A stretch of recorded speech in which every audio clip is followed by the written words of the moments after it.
നാടാകെ നടുക്കിയ കൂട്ടക്കുരുതിയുടെ പിന്നാമ്പുറ കഥകളിലേക്കാണ്. 4.5 പതിറ്റാണ്ടിന് മുൻപ് 1980 ഒക്ടോബർ 7 രാവിലെ പത്തനംതിട്ട തിരുവല്ലയ്ക്കടുത്തെ മീന്തലക്കരയിലെ കരിക്കൻ വില്ലയിൽ നിന്ന് മരണവാർത്ത പുറത്തെത്തുന്നു.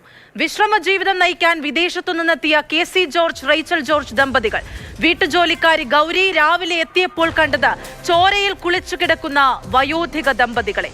പോലീസിന്റെ അന്വേഷണത്തിൽ ചില കാൽപ്പാടുകൾ നിർണായക തെളിവായി മാറി. ഇന്ത്യക്ക് പുറത്തു നിർമ്മിച്ച ഷൂസ് എന്ന തുമ്പിൽ തുടങ്ങിയ അന്വേഷണം കരിക്കൻ വില്ല മർഡർ കേസിന്റെ ചുരുളഴിഞ്ഞ വഴിയിലേക്ക്.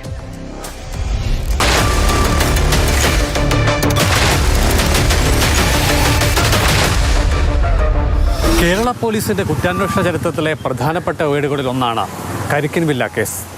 42 വർഷങ്ങൾക്കിപ്പുറം തിരുവല്ല മീന്തലക്കരയിലെ കരിക്കൻ വില്ല അതുപോലെ തന്നെയുണ്ട്. ഉടമ മാറിയെങ്കിലും 1980 ഒക്ടോബർ 6 രാത്രിയായിരുന്നു ഇരട്ട കൊലപാതകം. കരിക്കൻ വില്ലയിൽ KC ജോർജ്, ഭാര്യ റേച്ചൽ എന്നിവർ മാരകമായി മുറിവേറ്റ് രക്തം വാർന്നു മരിച്ചു. അടുക്കള ജോലിക്കെത്തിയ ഗൗരിയാണ് മൃതദേഹങ്ങൾ കണ്ടത്. അലറിക്കരഞ്ഞ ഗൗരിയെ കേട്ടവരൊക്കെ കരിക്കൻ വില്ലയിലേക്ക് പാഞ്ഞു. മുറിക്കകം അലങ്കോലപ്പെട്ട നിലയിലായിരുന്നു. ചിതറിക്കിടന്ന കടലാസുകൾക്ക് മേൽ പലയിടത്തും ഒരു ഷൂ അടയാളം കണ്ടെത്തി. അടുക്കളയിൽ നിന്നുള്ള കറിക്കത്തിയും കൊലപാതകത്തിന് ഉപയോഗിച്ചിരുന്നു. ഡൈനിങ് ടേബിളിലെ ഒഴിഞ്ഞ ചായക്കപ്പുകൾ പരിചിതരുടെ സാന്നിധ്യത്തിന് തെളിവായി. ഷൂ അടയാളത്തിൽ നിന്നും ഇത് പ്രാദേശികമായി ലഭിക്കുന്നതല്ലെന്നും വ്യക്തമായി. ഒപ്പം അത് ചെറുപ്പക്കാരുടെ സാന്നിധ്യം കൂടിയാണ് ഉറപ്പിച്ചത്. പ്രവാസ ജീവിതം അവസാനിപ്പിച്ച് നാട്ടിൽ സ്ഥിരതാമസമാക്കിയതായിരുന്നു ജോർജും റേച്ചലും. ദമ്പതികൾക്ക് മക്കളുണ്ടായിരുന്നില്ല.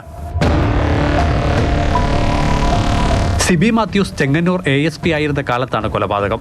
സംഭവസ്ഥലത്തെത്തിയ സിബി മാത്യൂസ് മുറ്റത്തൊരു വണ്ടിയുടെ ടയറടയാളം ആദ്യമേ ശ്രദ്ധിച്ചു.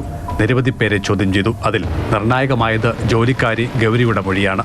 തലേന്ന് വൈകുന്നേരം മടങ്ങാനൊരുങ്ങവേ മദ്രാസിലെ മോനും സുഹൃത്തുക്കളും എത്തിയെന്നും അവർക്ക് ചായ വേണമെന്നും റേച്ചൽ അറിയിച്ചതായി ഗൗരി മൊഴി പറഞ്ഞു. പുള്ളിക്കാരത്തിയുടെ ഇവിടെ ഒരു അടി പിന്നെ അവരൊരു പിച്ചാത്തി ഉണ്ടായിരുന്നു, ഒരു പാക്ക് കിട്ടുന്നു. ആ പിച്ചാത്തി പിള്ളക്ക് കയറിയിട്ടാണ്. പുള്ളിക്കാരന് മൊത്തം കുത്തായിരുന്നു. പണം, റേച്ചലിന്റെ സ്വർണ്ണാഭരണങ്ങൾ, 2 വാച്ചുകൾ, ഒരു ടേപ്പ് റെക്കോർഡർ എന്നിവയാണ് അപഹരിക്കപ്പെട്ടത്. ബന്ധുക്കളിലേക്ക് അന്വേഷണം നീണ്ടു. അങ്ങനെ മദ്രാസിൽ പഠിക്കുന്ന ബന്ധു റെനി ജോർജിലേക്ക് പോലീസ് എടുത്തു. മദ്യത്തിനും മയക്കുമരുന്നിനും അടിമയായിരുന്നു റെനി ജോർജ്. ലഹരി ഉപയോഗത്തിന് അധിക പണം കണ്ടെത്തുക എന്ന ലക്ഷ്യത്തോടെയായിരുന്നു കൊലപാതകങ്ങൾ. അന്വേഷണത്തിനൊടുവിൽ മലേഷ്യൻ സ്വദേശി ഗുണശേഖരൻ, മൗറീഷ്യസ് സ്വദേശി ഹസൻ ഗുലാം മുഹമ്മദ് എന്നിവരും പിടിയിലായി. മറ്റൊരു പ്രതി കെനിയൻ സ്വദേശി കിബ്ലോ ഡാനിയൽ പിന്നീട് കീഴടങ്ങി. 1982 പ്രതികൾക്ക് കോട്ടയം സെഷൻസ് കോടതി ജീവപര്യന്തം തടവ് വിധിച്ചു. ഹൈക്കോടതി വിധി ശരിവെച്ചു.